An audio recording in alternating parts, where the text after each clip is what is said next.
You're welcome in Top 10 News Channel. We will talk about top 5 best sci-fi movies by genre. Number 5. Human as Slaves. The future is a foreign land, and no one knows what happens there. While humans are the most advanced creature on Earth now, who knows what evolution has in store for us? Which, of course, is the premise of Planet of the Apes.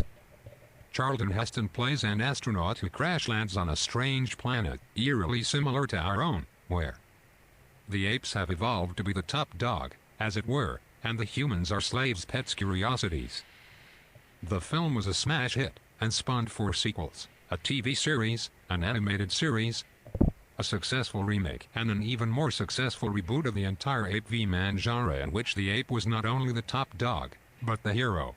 While man may have been a slave in the Planet of the Apes, at least he wasn't a battery.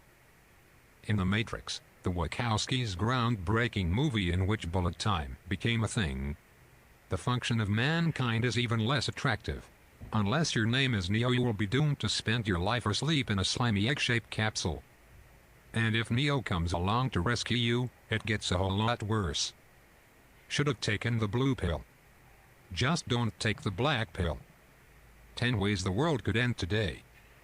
Number 4. Utopia. Science fiction isn't always about people in shiny uniforms and big guns, or devastated wastelands and starving people, created by man rampant overconsumption. Usually it is, of course, but just occasionally, we have a different sort of future to look forward to. Take Avatar, for instance. Okay, humans have ruined their planet, but there is another one nearby that is really nice. Its air is also poisonous to humans, which is a good thing for the inhabitants of Pandora. But, even if we can't live there, there must be some way we can monetize it, surely? The people of Pandora like to live in harmony with nature. They are a gentle race. They are bound to be easy marks. Using technology to create avatars, humans remotely control the avatars to scout the planet to find a rare mineral, with the entirely plausible name of unobtainium.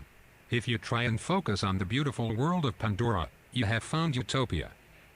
It can't last, of course, because people are going to come along any moment to try and muck it up. This, unfortunately, seems to be a recurring theme of utopian movies. Whenever there is a beautiful planet, where the sun shines, and nature flourishes, you can expect some jackbooted human to appear at any moment and begin trampling the flowers in order to find royal treasure minerals with silly names. Thankfully, however, there is always one, and occasionally as many as 6, people who understand the true riches the planet has to offer, and they are allowed to stay. If the idea of a utopian society warms your heart, prepare to be let down. 10 failed attempts to create utopian cities. Number 3. Dystopia. If utopia sounds a bit too saccharine for you, you could try dystopia instead. There are way more of those kinds of films. Shot either in a desert, or a deserted shopping mall, dystopian movies show us what the world will be like if we don't mend our planet-destroying ways. The only problem is that the dystopian movies are way usually more exciting than the utopian ones. I mean, sure, Avatar has got flowers and trees and stuff, but Mad Max, for instance, has got armored vehicles. And, despite the apparent fuel shortage, you can drive at whatever speed you want, on the wrong side of the road, and no one will stop you. In Avatar you have a bow arrow. In Mad Max 2, The Road Warrior, you can fix a flamethrower to the roof of your truck. And by the time you get to Mad Max Fury Road, you can even have that flamethrower attached to the neck of your guitar. So what if the shops are empty, the water is poisoned, and the only available food is Soylent Green? What's in that, again? And really, who cares if the end of the world is nigh? Flamethrowers are cool. If you can't get enough of the dystopian genre, sci-fi dystopias that are everyday realities today. Number 2. First Contact. First Contact movies are not really about aliens. They are about people meeting aliens. In Close Encounters of the Third Kind, for example, the aliens only appear in the final seconds of the movie. In Contact, Jodie Foster stars as a woman who, perhaps, has an alien encounter, though she might be making it all up. Arrival, 2016 single quote S blockbuster First Contact movie, was also more about people than aliens. The film, which starred Amy Adams and Jeremy Renner in a movie where he barely overacted at all, was about how we make contact with beings with whom we do not share a common language, or even the building blocks of language. The aliens themselves are a minor feature of the movie. What is more important is the cooperation of governments, or lack of it, and their willingness to try to understand those different from themselves. Arrival was a commercial and critical success. It was widely considered to be the most intelligent film about aliens ever made, and certainly the best one where the heroes are a physicist and a linguist. There isn't a single evil overlord or intergalactic laser gun sword in the entire film. Weird.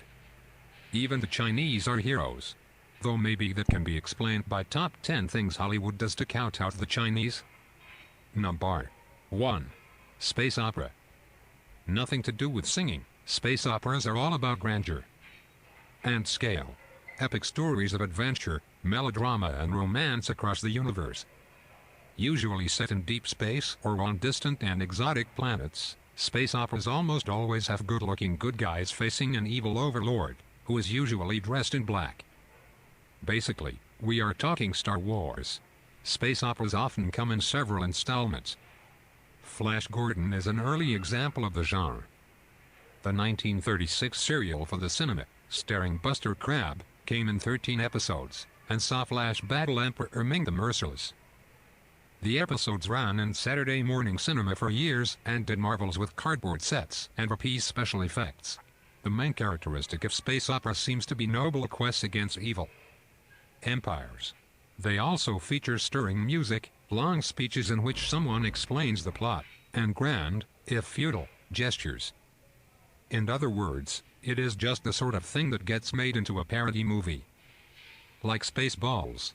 Written and directed by Mel Brooks, who also played Yogurt, the pointy-eared alien guru, and Rick Moranis as Black Helmet, a short bobble-headed bad guy. The movie spoofed every space opera movie you ever saw.